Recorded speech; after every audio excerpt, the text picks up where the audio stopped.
Si tu regardes cette vidéo, c'est probablement que tout te semble lourd en ce moment, que l'envie n'est plus là, que chaque geste demande un effort surhumain. On ne va pas parler de solutions miracles, parce qu'elles n'existent pas. On va parler de petits leviers, de micro-changements pour sortir du brouillard. On va parler de ton environnement, de tes liens, et de comment retrouver de la valeur à tes yeux. La déprime se nourrit souvent de ce qui nous entoure. Il y a des relations qui nous portent et d'autres qui nous coulent. Une relation toxique, ce n'est pas forcément quelqu'un de méchant.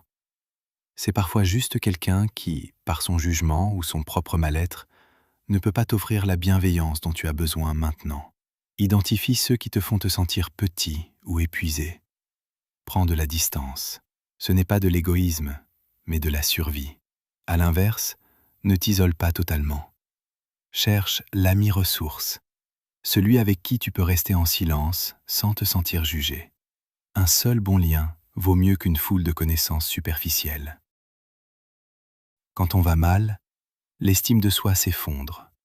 On a l'impression d'être une charge. Pour briser ce cycle, il faut impérativement remettre le corps en mouvement. Il ne s'agit pas ici de performances sportives ou de salles de sport intensives. Je te parle de marcher 10 minutes dehors, de sentir l'air sur ton visage. Le mouvement physique force la chimie de ton cerveau à changer.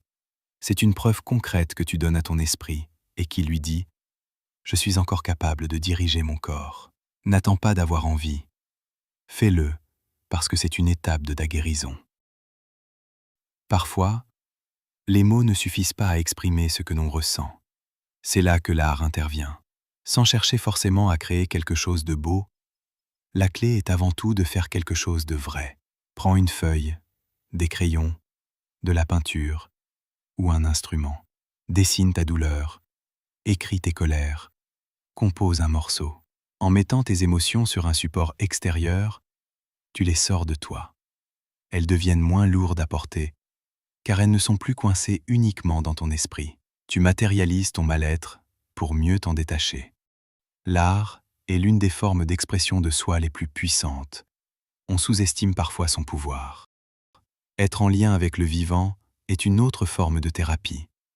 Passer du temps dans la nature, prendre soin de son animal domestique, se balader en forêt, planter un arbre ou des plantes aromatiques, avoir des fleurs dans son jardin, sa maison ou sur son balcon, crée une forme de joie silencieuse mais puissante. C'est une manière de semer de la beauté dans sa vie.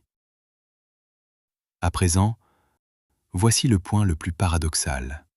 Quand on ne se sent pas bien, on a tendance à se replier sur soi, à penser que l'on n'a rien à offrir. Pourtant, l'un des plus grands remèdes contre la déprime, c'est l'altruisme. Aider quelqu'un d'autre, que ce soit une petite attention pour un voisin, un mot d'encouragement ou un engagement bénévole, te rappelle que tu as une utilité sociale.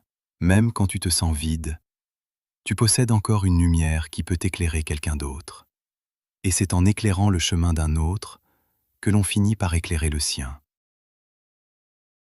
Tu n'es pas défini par ton état actuel.